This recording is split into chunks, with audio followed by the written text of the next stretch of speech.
Hello, everyone. Welcome back to the Collaborative Science for Estuaries webinar series. My name is Nick Sobral. I'm a member of the Science Collaborative staff, and we're very glad you can join us for today's webinar, Measuring Climate Adaptation Success and Progress, an Introduction to the Resilience Metrics Toolkit.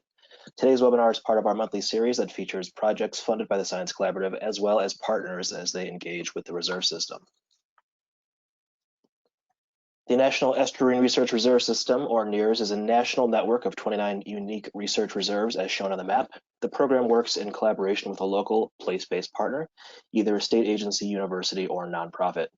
Each reserve site includes programs focused on land stewardship, research and scientific monitoring, training programs for the public and local officials, and education. The Science Collaborative supports science for estuarine and coastal decision makers by coordinating regular funding opportunities and supporting user-driven collaborative research and transfer activities that address critical coastal management needs identified by the reserves. The research it supports is highly collaborative and integrates end users into the research process to create products that support coastal management needs. For today's webinar, everyone has been muted upon entry, and we will handle questions via the question feature on the GoToWebinar console. We'll have time for questions at the end of the webinar, but we encourage you to submit your questions as they occur to you throughout the webinar by entering them into the questions field on the webinar console. Questions are visible to organizers only, so we will verbalize them to the panelists for you. Before we get started, I just want to give a quick nod to the participants in the audience today. We are extremely excited to see so much interest in today's webinar. We can see from the charts on the screen this topic has gotten the attention not just of our reserve system partners, but also of NGOs, academic institutions, and all levels of government across the country. So to all of you, we say welcome, and we're glad you're here. And with that, I'll give a quick introduction to our speakers. I'm very pleased to be able to welcome back two presenters who have presented with us before, Kristen Goodrich and Susi Moser. Kristen Goodrich is the Coastal Training Program Coordinator at the Toolkit River National Estuarine Research Reserve. There, she provides training and technical assistance to coastal decision makers in Southern and Baja California. Working on the US-Mexico border has provided her with a unique perspective on the challenges and opportunities for collaboration and boundary spanning, and inspires her research on psychosocial resilience. Susi Moser's work focuses on adaptation to climate change, vulnerability, resilience, climate change communication, social change, decision support, and the interaction between scientists, policymakers, and the public. She is a geographer by training and has contributed to the Intergovernmental Panel on Climate Change in multiple capacities. Over the past 5 years, Susi has partnered with different reserves to develop indicators of successful climate adaptation. And with that, I will pass it to Susi. I am still on mute. Thank you so much, Nick, for that introduction, and for all of you to join us here. We had over 320 registrants for this webinar, and that about half of those, not quite yet, are actually showing up at this point in the COVID crisis. Feels like a major feat. So thank you all for making the time. I really appreciate that. We wanted to start with some polling question, and Nick, can you help us bring those up just to get a little bit of a sense of where you all are around this kind of work. So if you want to just click on, in this instance here, just click on one question and move on to the next one.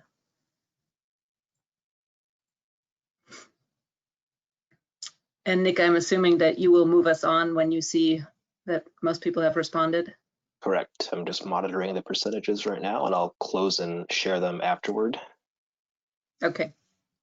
So we'll just patiently wait for you, but don't wait too long.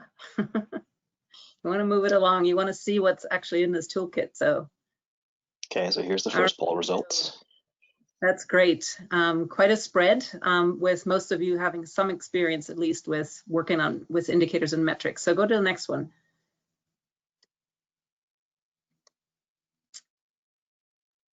Again, just click on one of those answers.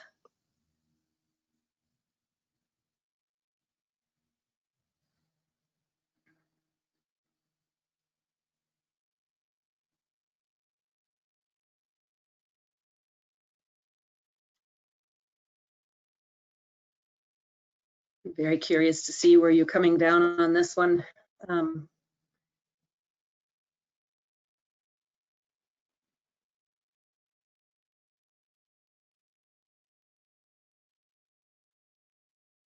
Drum roll.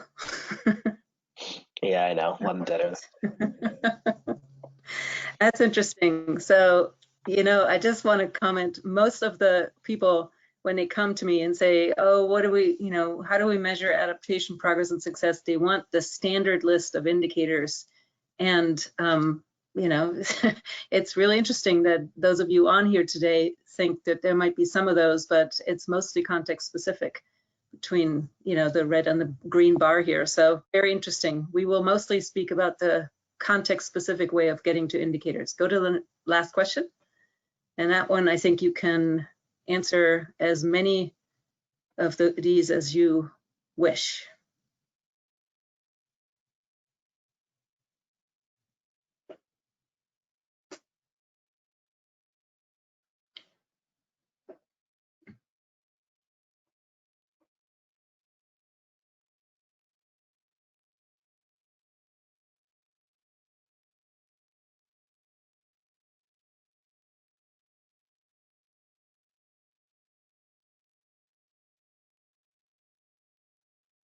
Majority have voted. I'm just leaving it up a few more seconds to let people make sure they give them enough time to read all the responses. All right. Okay. All right. Wonderful. So interesting. These are common reasons that we've learned about, that why people want to learn about adaptation success and why they want to have indicators. And it falls pretty much, the percentages vary depending on who we work with, but you're right on the money here with everyone else that we have worked with over the last 10 years. So great, thank you for that. And I guess I'm gonna jump then right into my presentation. And I wanna start, let's see here, I want to give you a quick overview of what is behind this toolkit. It started, for me personally, this is the culmination of 10 years of work, and it started with a Sea Grant funded work that I led with some colleagues on the West Coast, where we basically asked experts and practitioners, what do you think we need to look at when we talk about adaptation success? And we came up with some key dimensions of adaptation success. And from that, or in parallel to that, actually, I was co-editor of a book with Max Boykoff that looked at the literature of what do we know about successful adaptation. And all along the way, people just kept coming and say, well, how would I know? How would I know? How would I measure it? How would I track it? And that led me to work with the NERRS. And you see here 5 of the 29 reserves that were at the heart of this work: Wells, Hudson, Jacques Cousteau, Tijuana River, and Kachemak Bay up in Alaska, to explore how would we develop indicators, how would we measure our progress. And basically from that work over 5 years, we decided we wanted to make our lessons learned available. And that is what led to this resilience metrics toolkit that I'm going to introduce you to. And so where I really want to start is with an ginormous thank you. NOAA has been a funder of all of these projects that led to this, except for the book. And obviously there have been tons of participants who helped shape the thinking that's gone into this in these prior projects. So a big thank you to all of them, and particularly to the pilot reserves, if you will, from the NERRS system that helped us learn so much about how to do indicator development. And I know some of them are on this. Over time, we had a lot of people testing the toolkit to make sure that it works as it should and is as accessible. And then some people actually used it in their work in various contexts, people who were not involved in the development, and they provided some wonderful testimonials, which are on the site as well. And they're listed here. You'll see more of them later. And I want to say a particularly big shout out to the NERRS Science Collaborative team that has not only been a thinking partner in this, but in designing the website, doing countless edits, helping with the resource entry and with the graphic design behind it. So thank you to all of you, and now to all of you who have, who are on this webinar today and get to help me reveal that.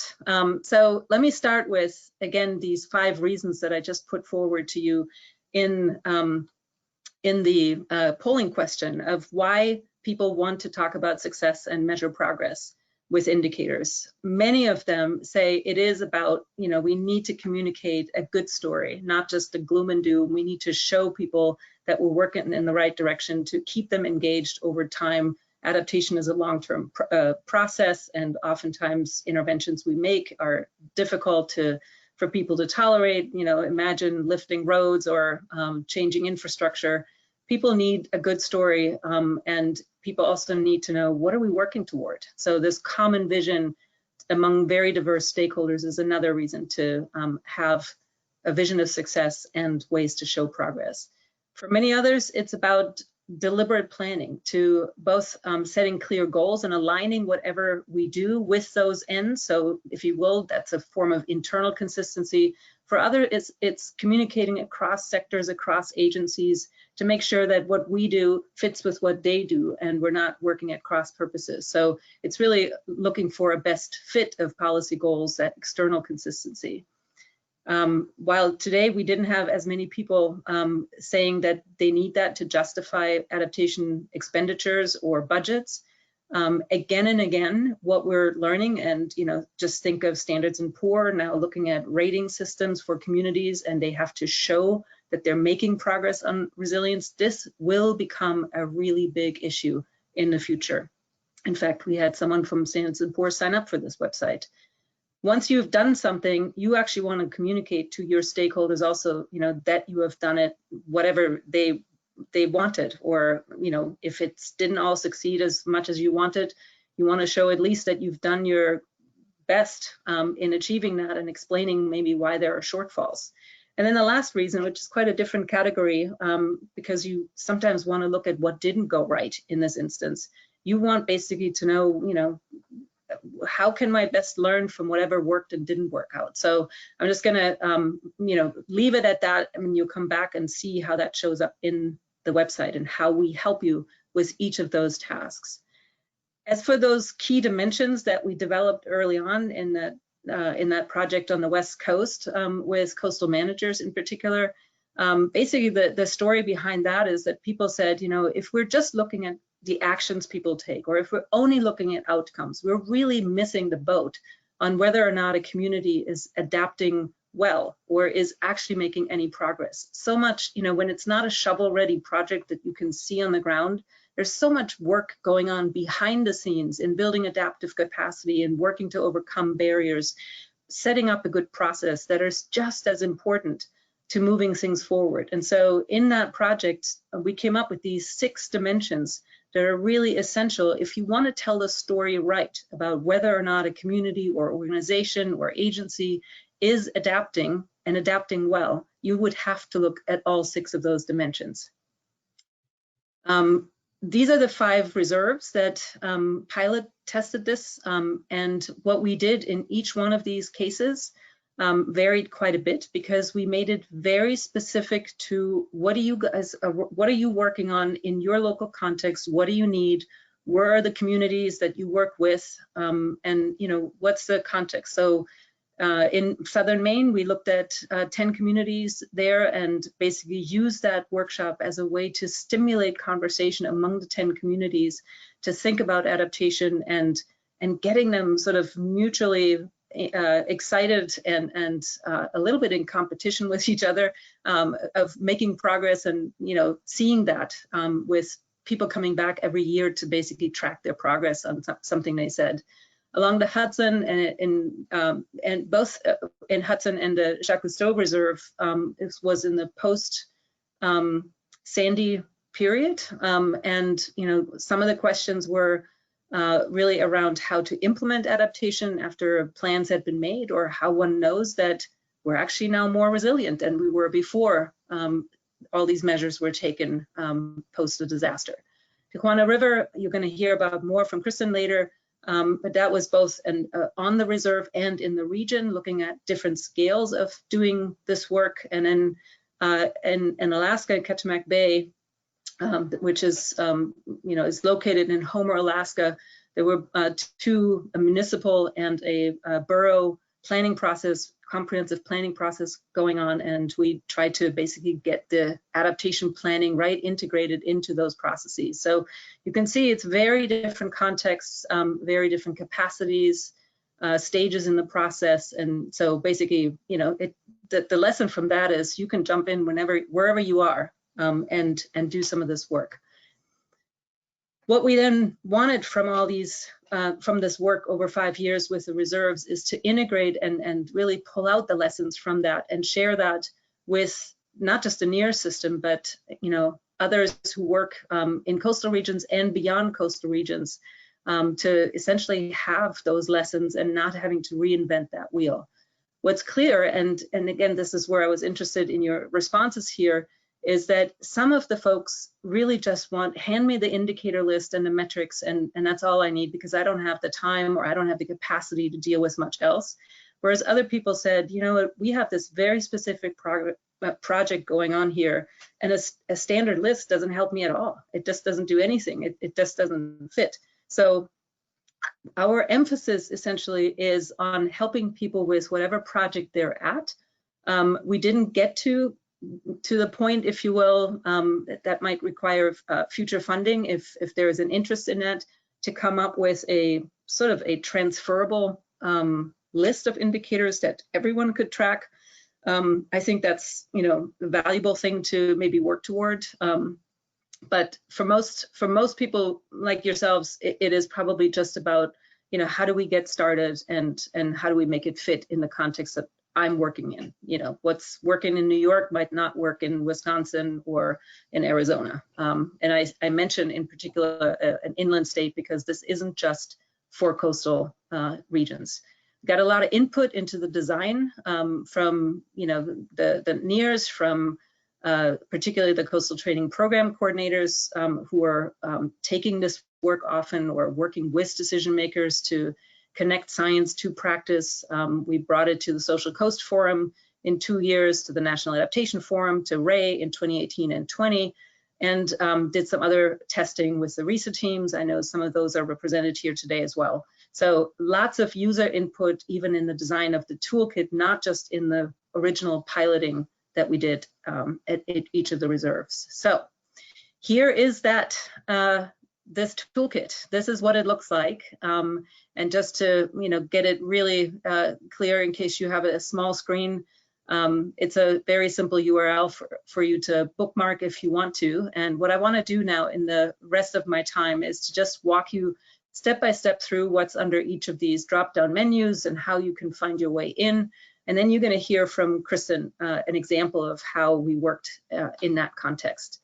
So what you find in there is, it's not about everything about adaptation, but for those of you who have not taken a deep dive into that topic, who are relatively new, we give a basic introduction, an overview of those topics, also what we mean by adaptation success, you know, what is evaluation and how does it feature into the adaptation process, and of course an introduction to indicators and metrics. There are resources from our own work that we've developed, and I'll talk a lot about those in a moment, and from other people's work, because, you know, there is so much out there, and who has said anything about that? We didn't want you to have to go look for that. So we put a lot of those other resources into this toolkit, so it's at your fingertip to just dip into, if you will. We have examples of what developing indicators and metric looks like from these 5 coastal areas that I just mentioned, testimonials from others who have not been involved in the project but who have used it, background information on the underlying projects if you want to learn more about those, and of course a way to get in touch if you want to get help with your own projects or if you want to give help. The whole thing has been designed by this principle that I just love, no wrong door, which essentially means that it doesn't matter where you start, you're going to find what you need. It just is a different set of clicks. And I'll just quickly walk you through those. There are 10 different ways that I could think of off the top of my head of how you get in. Whether it's the drop-down menus and all the hyperlinks throughout the text that it leads you to. There is an always present side menu that I'll show you more about in a minute. There are indicator icons that, basically if you want to go through any of the steps of developing indicators, you just click on those and jump right to that task if you know, already that that's what you need. But if you are not so sure about how to get started, then we have a whole page of getting started on, and that includes an interactive tool where you can essentially answer a bunch of questions, and then basically if you can't say, yeah, we have done that, then you get the help right from there to the tools that we provide to essentially lead you to whatever you need.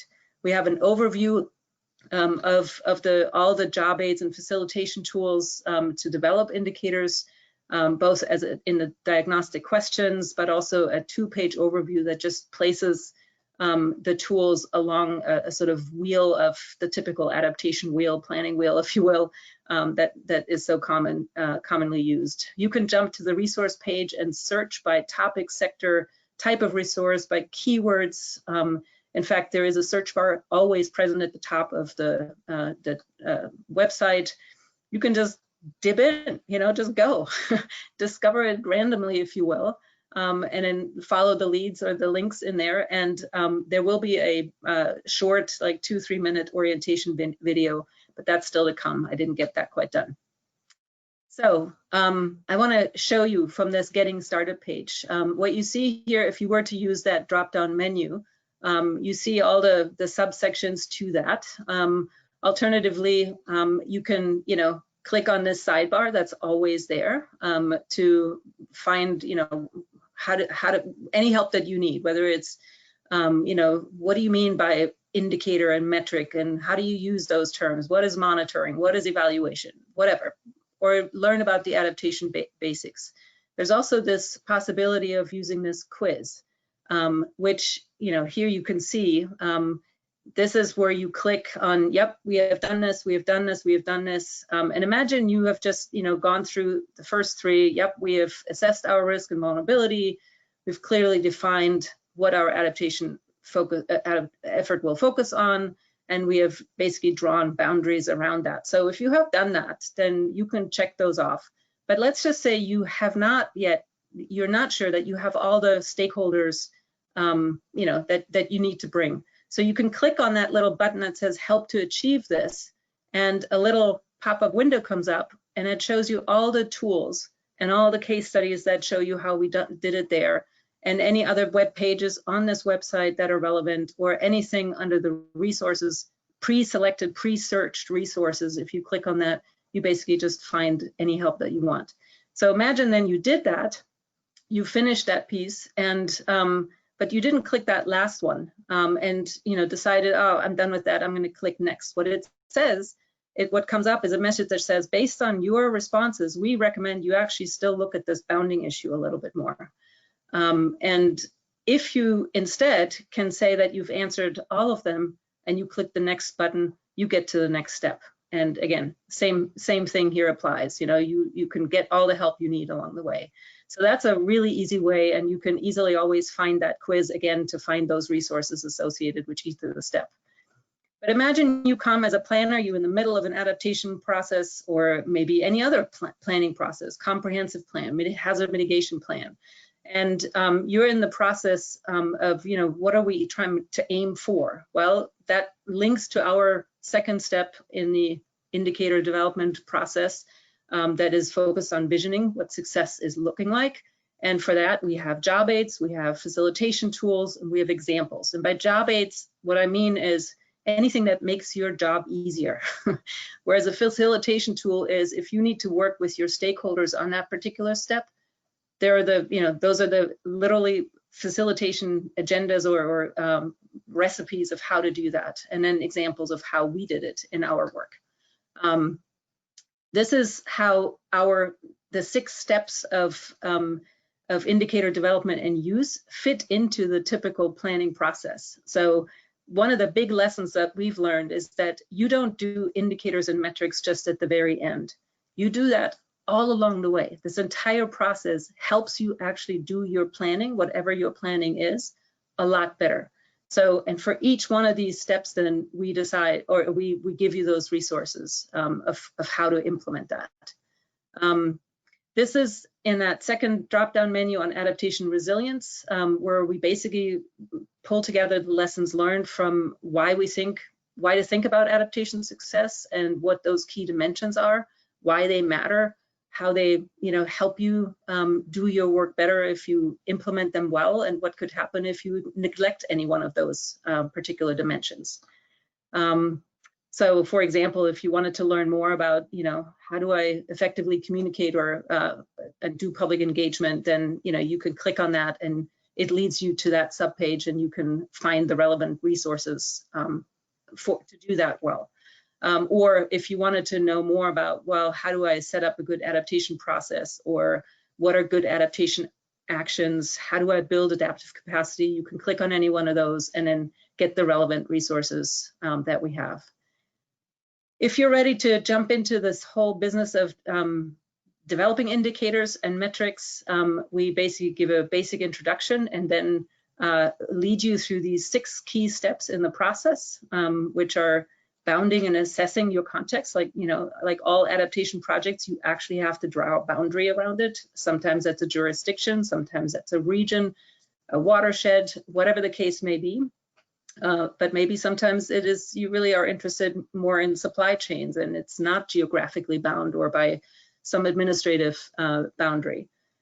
Second step, visioning success. What are we aiming for? And that is not a static thing, that is very normative. It's what people want mostly, and how do we think about that and how does that change over time?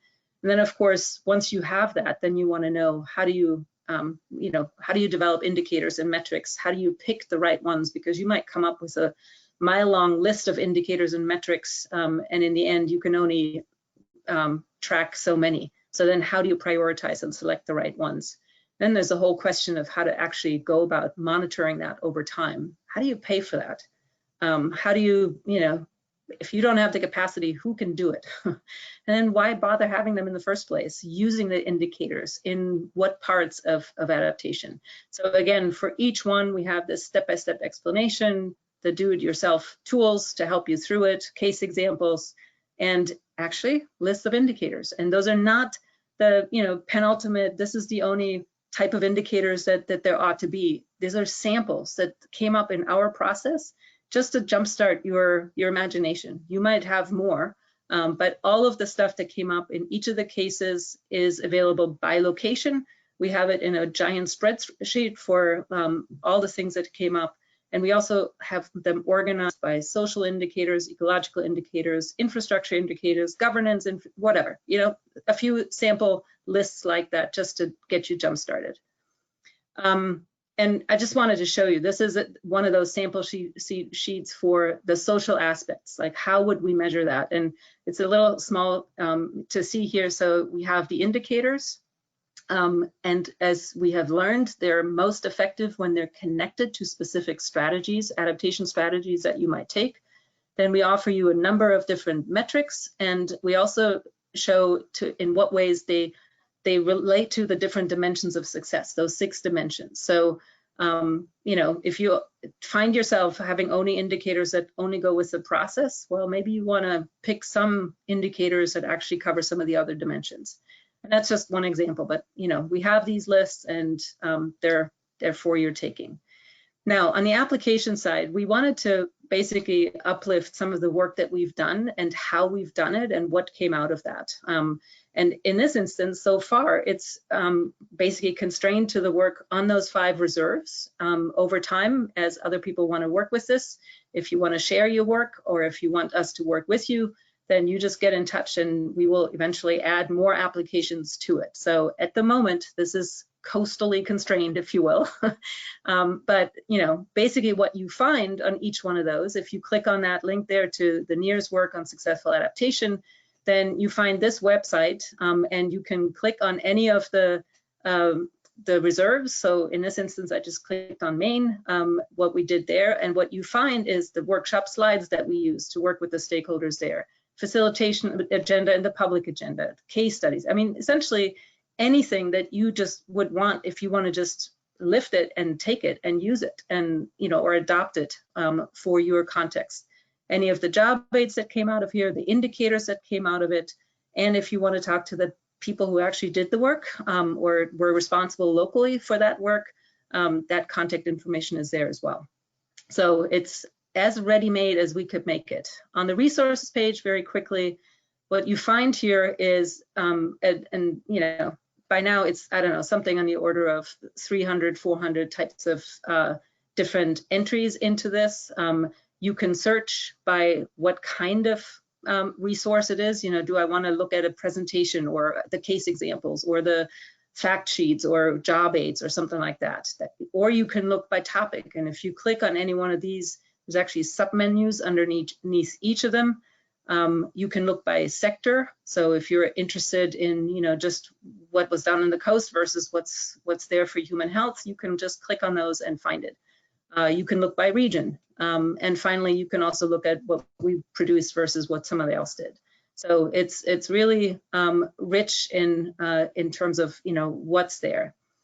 And we will add resources over time. If you have things that you can find there and you think everybody else in the world should know about it, then just get in touch and we'll add it to it. And then finally, this last bit here is just, you know, little bit of background, like where does this come from? Who funded it? Is this credible? Whatever. So for example, if you wanted to learn about the underlying projects and who was part of that, or if you wanted to get in touch, you can find that information here. So with that, I'm going to turn it over to Kristen and she'll show you how it's done. Thanks so much, Susie. Hi, everyone. I'm Kristen Goodrich. I'm the Coastal Training Program Coordinator at the Tijuana River National Estuarine Research Reserve. It's been a great privilege to work with and learn from Susie and so many colleagues along the way.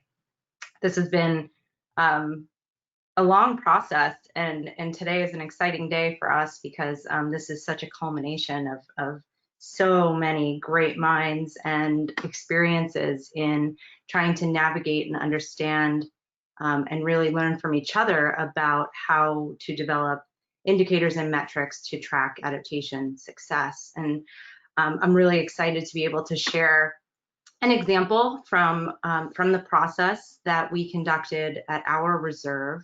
For those of you who are not familiar with the reserve system, we are managed by NOAA, and each of our research reserves have state partners, in our case, California State Parks. And we have programs based at each of the reserves. Research, of course, coastal training, which is the program I manage, education, and stewardship. And those programs are really important in terms of how we conduct our work and think about science to management. One of the major projects that we undertook now more than 6 or 7 years ago was the Climate Understanding and Resilience in the River Valley Project, or CURV.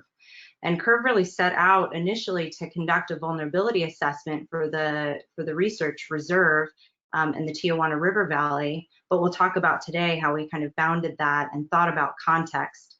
For those of you who are not familiar with this site, the Tijuana Estuary is one of the last intact coastal wetlands left in Southern California, and it's up against 3 major cities, the city of San Diego, city of Imperial Beach, and the city of Tijuana. And the Mexican census tells us that the city of Tijuana is approximately 2.5 million people. We think that that might be even a conservative estimate, but it really helps and has helped us throughout this process to think about context.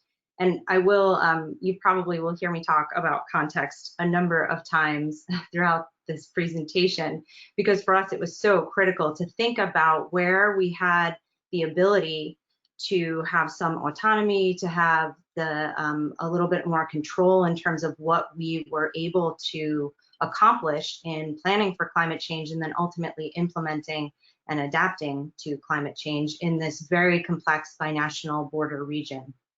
3/4 of our watershed is in Mexico, so it leaves us with limited, in some cases, abilities to affect change. So in thinking about addressing indicators and metrics for adaptation success, what we really did at the reserve was try to think about ways in which we could take incremental steps and take steps that really related to our programmatic capacity and our abilities to affect, again, change in this really complex region. So actually, in preparing for this talk, it was a great example of what a treasure trove this toolkit is, because I found a paper that pointed to a study that was done of over 42 transboundary river systems, river basins, that indicated that there was widespread need for thinking about improving adaptation. And while many of these places were limited in capacity, they showed a great amount of readiness. And I think that that certainly speaks to our experience. So I'll try here to walk us through those 6 key steps that Susi laid out for us so beautifully. First, of course, bounding and assessing context here for us at our reserve in this binational region. Our next step was visioning success. And this is an image from the border region.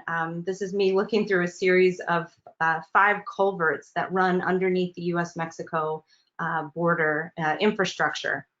And during flood events, during rain, really any type of rain, what we see is that these culverts can become blocked with debris, with sediment, and cause catastrophic flooding in communities in Tijuana that are adjacent to the reserve, and result in ecological effects downstream, including burial of wetland habitat, issues involving marine debris, and significant water quality impairment. And so when we think about visioning success in the context of the Tijuana estuary, it's complex. We're in a binational region, and we really thought and had to think about, when we were visioning success for our reserve and how we adapted to climate change, about goals that were achievable regardless of external changes and conditions. And that, of course, really helped us to narrow down our scope and narrow down our thinking about what we might be tracking in terms of adaptation success. When we embarked on the CURVE project, we thought a lot about wanting to conduct a vulnerability assessment that applied and considered all of the landowners within the Tijuana River Valley, and also decision makers in Tijuana, but realized very quickly that where we had accountability was at the reserve itself. And we were able to very reasonably and realistically track indicators of success and measure them using metrics in a way that was very programmatic. And that allowed us to kind of have a much more bite-sized approach to visioning success for what the reserve looked like. When I think about success in the border region, and especially in the context of climate change, especially in the context of what we anticipate to be more frequent and extreme storms, what success looks like is healthier communities and healthier ecosystems. But our ability to control that is limited in a binational setting. So the visioning process was really just crucial for us to bound and control in many ways how we thought about indicators of success. So the next step, exploring and identifying indicators, was one of the more fun parts. That was an effort among stakeholders who are part of the CURVE process and our staff at the reserve that represented our core programs: coastal training program, research, education, and stewardship. This is where we got to ask hard questions and really compelling questions about, how indicators can support and further our work, not necessarily add, extra burden to what we already do. We asked questions about what was being tracked already. As part of our coastal training program, we track and measure performance metrics in terms of trainings conducted, number of coastal decision makers reached. So it was a real great effort to think about what we're already doing that could transfer and in many ways transcend what we're already measuring. That's part of our existing institutional framework.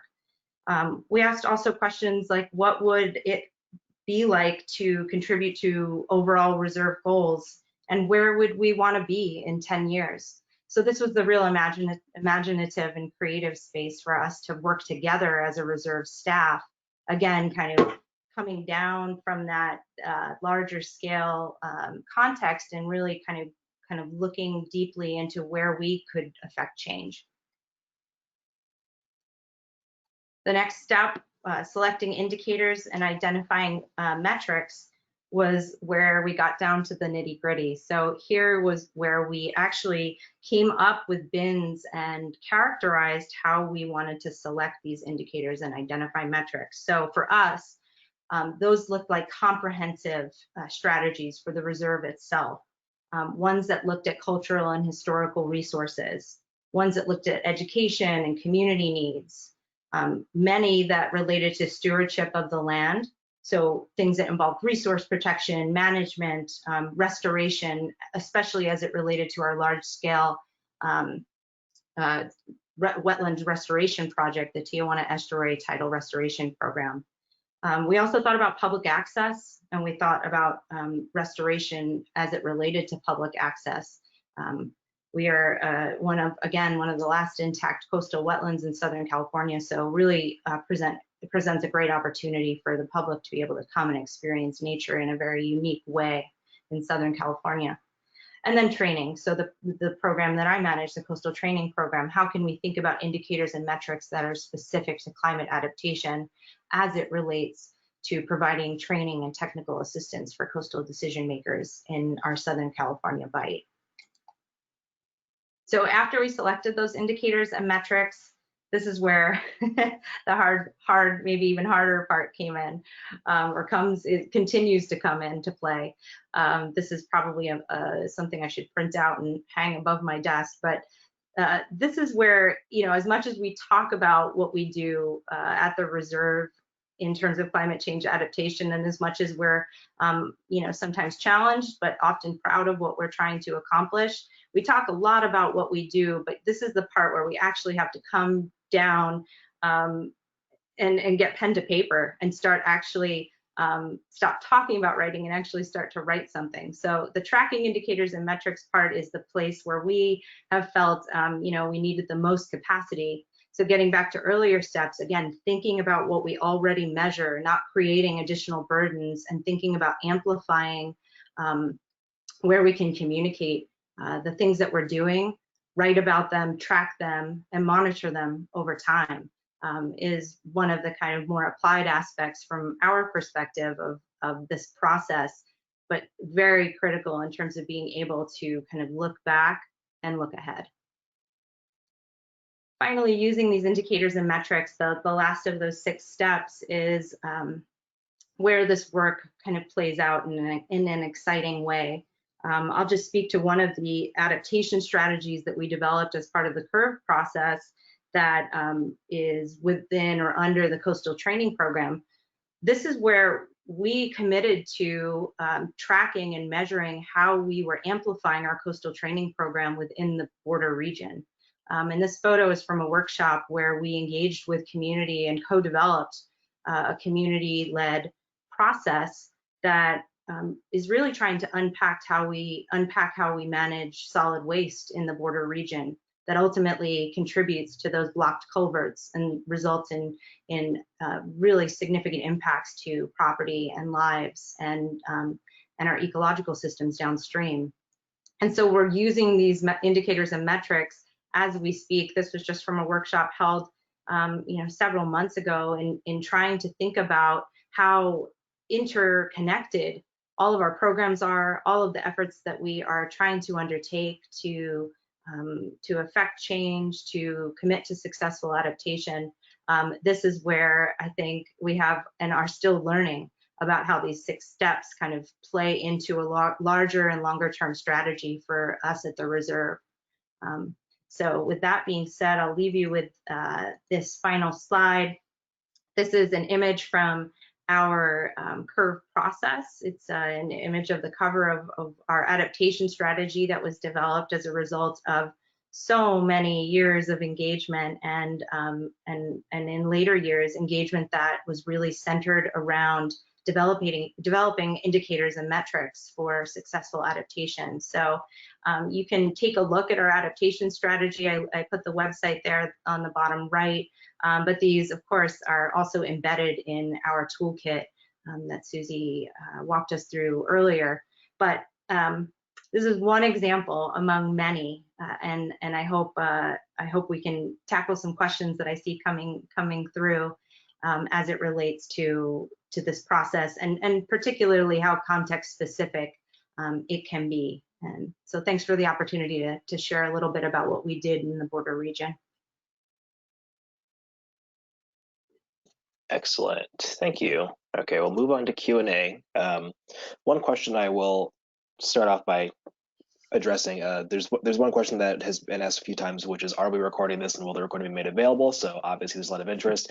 Yes, it's being recorded. Yes, it'll be posted within a day to our website and to the YouTube channel. So you don't have to do anything to look for it. There will be an email that goes out automatically tomorrow around the same time with a link to the resource. So, or you can go to the website or the YouTube channel to find it. But yes, it's being recorded is the short answer. So we have another question that rolled in while we were wrapping up Susi's presentation, which is related to how this relates to the NOAA Coastal Community Resilience Index. Do you want to say more about how this might be related or where there might be areas of overlap? It's not intentionally related to it. We link to it in the resources as, you know, one other place, and there are many other tools. People have developed other resilience indices for fishermen or for businesses, whatever, in different regions. So this is not to replicate that. It's, you know, I guess it's an interesting contrast in that we're providing the tools. If you want to come up with whatever those indicators are, as Kristen was just saying, in this very context specific way that work for you, then the tools that we offer basically help you guide you through that process. If you want something more ready-made that, you know, might work at a larger scale, then something like NOAA's index is a good example. Or if you want to work with fishermen and you just want to use that ready-made tool, then you can find that in our toolbox. But it's, you know, we're not replicating. We're more process-oriented to help you develop your own, I guess is the answer. Kristen, anything to add? I would just add that, you know, it's great that that came up, because in the development of some of our indicators and metrics, one of our indicators, and then became later metrics, was tracking how we're using tools like that within our programmatic processes. So we made a decision to develop these very reserve-specific indicators and metrics that ultimately we have fed into our comprehensive management strategy for the reserve itself as a whole. And the tracking of how we're using tools that are out there is an indicator and later a metric on its own. I think maybe a general comment to make about it is that, you know, we're not, I mean, what tools and resources we pulled together we think are really, really good. We were not, we're somewhat agnostic though. You know, if you have a perfect tool that you're already using for whatever part of the adaptation process that you're in, by all means, go for it, you know. But when we looked around as to, you know, what tools are out there that actually help you develop adaptation indicators, as opposed to, you know, there's plenty of climate risk or climate impacts indicators and vulnerability indicators and whatnot, but not adaptation indicators. So this toolkit is really for that latter part of it, and anything else that you find out there, go for it if it works for you. That's a good answer. Okay, so next question. Can the Resilience Metrics Toolkit either inform or be adapted for use in the freshwater portions of rivers and uplands? Absolutely. That's the short answer. Right now, we only have, since we developed it with the NERRS that are all coastal, you know, but estuaries being at that interface between freshwater and saltwater, I think, you know, since we're so process oriented as opposed to, you know, here are just the indicators that only work in a particular environment, that's absolutely not the case. And in fact, in the resources section, we have stuff for freshwater water managers. So it's really, you'll see when you look at the facilitation tools, they are about how do you engage stakeholder in a particular step of the process. And, you know, other job aids are about good governance. How do you know what a good action is versus a not good action? How do you look at maladaptation versus actually, you know, making good progress toward your goals? I mean, it's that translates, that kind of application. It's just your stakeholders. You have to figure them out, and we guide you through a process of how you find your stakeholders, get them in the room and build trust and walk forward. So. Kristen, anything to add? Just echoing Susie, I think so much of this idea turned project turned toolkit was about process. And over the years, we participated in a number of efforts that involved transferring lessons learned, and much of that was supported by the NERRS Science Collaborative. On the face of it, you look at some of the reserves that were involved in this pilot project, and you have, for example, Kachemak Bay and Tijuana River Reserve. They, on the face of it, couldn't be more different from each other and have very different ecosystems and very different communities that we engage with. But we were able to kind of walk through these steps together and transfer lessons learned. And I think that really speaks to the transferability of the process. It's not a one-size-fits-all kind of approach, but it is one that allows for a lot of context-specific application wherever you're situated, coastally, inland, elsewhere. Before I continue with questions, just as a note to everybody, we do post questions and answers to the questions with the slide deck within a couple days of the webinar as well. So if you do have a question that doesn't get answered, just look for the Q&A plus slide deck combination that will come out within a couple days as well. So, so we'll move on to the next question. How do you evaluate the metrics and indicators? Do you come back to the performance indicators after a certain time and evaluate how to change anything that's not working? I'm happy to start with that, but I would love to hear Kristen talk about the integration of the indicators into your work plans to, as a good example.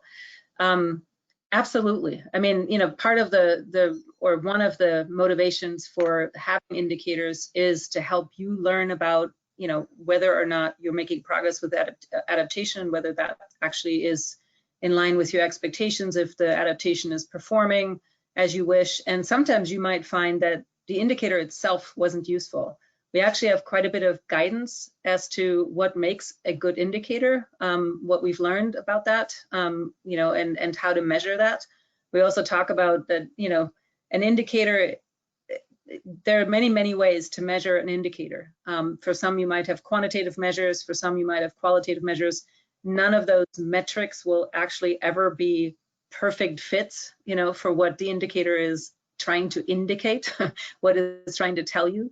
And so you might find over time that whatever indicator you chose is just not as meaningful, or that you tracked it and it's easy to track and nobody's using it. Do you really want to spend your time doing that? I mean, in this day and age when we're all overburdened and, there's so much information, we make a really, really strong case in this toolkit to not just track it for the sake of tracking, but track it for somebody, for some use, very specifically. And if it doesn't serve you, absolutely, you got to come back to it. Indicator development and use is just as dynamic as the adaptation process is. But Kristen, you want to say something about how you guys are using it in your work plans? Yeah, absolutely. Dynamic is the perfect word for it. I think we established early on that we did not want our adaptation planning process to be static. We wanted it to be adaptive. We wanted especially our documents that spoke to and kind of crosswalked with our institutional or organizational comprehensive management plan. We wanted those documents to be living documents because, as Susie says, this is a process in which we are learning along the way. We set out initially with a 5-year strategy. So we set a set of objective strategies, indicators and metrics that we linked to our programs, and then in turn linked to our comprehensive management plan. That was on a 5-year time horizon. We were slow in kind of getting that spun up early on, and actually that kind of delay or slowness in us actually starting to track doing the writing and not just talking about doing the writing, that's where we actually learned a lot about some indicators that we initially thought would be really useful that ended up not being so useful at all. And in the context of what's been happening, globally and in the border region in particular, it was very helpful for us to have and feel that flexibility to adapt our indicators and metrics. But we did start off with a 5-year strategy where we would track and measure every year for 5 years, which is aligned with our comprehensive management plan time horizon. Can I just add one more thing? It just reminded me, Kristen, what you were saying of an example from the Jacques Cousteau Reserve, where we had an exercise in the workshop with stakeholders. Just to remind you, that particular effort in New Jersey was about trying to get stakeholders to think about, are we more resilient now after all the work that's been done post-Sandy than we were before it happened? I mean, how would we know, right? Do we have to wait for another Sandy to find that out, or can we actually tell? And so we brainstormed a whole number of indicators and then had a deep discussion about whether or not whatever we were, we could measure or we thought we should measure, whether that would actually tell us whether we're safer or not. And it turned out we threw out half of those indicators because they just didn't tell us that story, and having a really in-depth conversation about how a particular action links to the outcome safety or greater safety as, something that you're interested in, that was really revealing. And it made everyone think harder about what actually needed to happen. And that to me was one of the beauties of indicators, and why I kept saying early on that indicators are not the thing you do last. Indicator development along this entire cycle of adaptation planning and implementation actually makes you a better adapter. It makes you think a lot more strategically and harder about what's working and what's not working. So anyway, that just as a little anecdote of a good example of where an exercise we did, actually helped people find the better indicators as we went along. Yeah, and what you described, Susie, I think, personally for me feels like the vanguard of this work in some ways, in terms of, we think, and a lot of the literature points to, and we have examples of quantitative indicators and metrics, and some of this more qualitative work, I think, can be really powerful and really compelling, but often difficult to measure. And I think one of the things that was mentioned earlier in the webinar was this idea of hope, and the idea of that kind of one of those first elements about using indicators and metrics to communicate. I think in a lot of ways for us, even just as staff, managing programs that in turn are in place to help advance adaptation, having those indicators and metrics for ourselves, whether they're quantitative or qualitative, and in some cases, again, the qualitatives can be very compelling, has helped to inspire us, and has helped to really remind us that although these steps may be very incremental, especially as they are compared to what the larger vision is for what we want to see as successful adaptation, we are making progress. And so I just think that this is one of the more exciting aspects of this work ahead, is figuring out how to capture some of this more intrinsic and really try to think about some of the more qualitative ways that we can measure what we're doing. I see we're low on time, so I'm going to try to squeeze in one more question so we can give you guys time to answer it. For centralized investment and policy, generalized metrics for success are needed. Do you know about any efforts to aggregate project-level metrics up to help develop messages or standards to inform centralized funding and policy decisions? Any efforts to aggregate project-level metrics to develop messages? I'm not familiar with anyone aggregating. I know that there are, efforts at, say, state levels or national levels, even outside this country, that are trying to say something about, how was something done? Say, for example, a capacity building effort that was led by a national agency, and then, whatever happened at the lower levels, that's fed back to that national office or something, and then they report that. So for example, in the context of national adaptation plans under the UNFCCC. So in the developing context, I'm quite familiar with that. I know there's lots of other places going on where that's attempted, but I'm not off the top of my head aware of a single one where, where that a project where that was done, or where everyone was asked to track the exact same thing. But what you're asking about is exactly that counterpoint, that coming up with that standard set. We're doing that in the census, right? We're asking everyone the same questions. We're doing that in the NERRS system as on an ecological level. We're tracking swamp data, and that's to get at the ecological health of those systems. So it's not impossible to with minor adjustments to the locality to come up with a national or larger scale sort of framework to do that. In this project, we didn't get to that yet.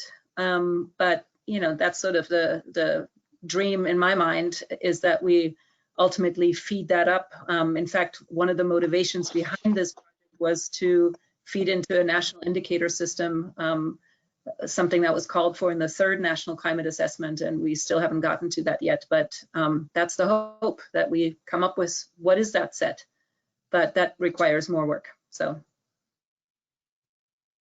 you have any other questions, Nick, or should we answer those later? There's tons of questions, but in the interest of everyone's time and being respectful, I will cut it short there. As a reminder, you can keep putting questions in, and I'll leave the session open a bit longer if you want to put some more questions in. You can also ask us some questions via the exit survey. So the second you close the webinar session, the exit survey will prompt you, and you can enter questions in that way as well. With that, I will just do one more quick plug for our webinar that's coming up in December. It is at a different time, and it is a slightly longer time slot. The reason for that is because we're leaving basically an extended amount of time at the end for Q&A, but it will feature a discussion and some preliminary findings from a very extensive research project, or survey and research of how COVID-19 has impacted collaborative research across a group of 5 funders across North America. So you can look for more information on that. It'll be coming soon. We are still finalizing a few details, but we'll announce that in the next week or so. So with that, I will just end with a big thank you to Kristen and Susan for returning and for giving such a great, thoughtful presentation, and for taking the time to answer questions for all of us. I don't want to lean on them too hard here, but I'm hoping they'll help us answer some of these questions that are still rolling in. So be able to look out for those. Okay. Thank you guys for being with us today, and thank you for everybody for attending. Thank you. Thanks for having us, and thank you all for being here. Bye-bye. Bye-bye.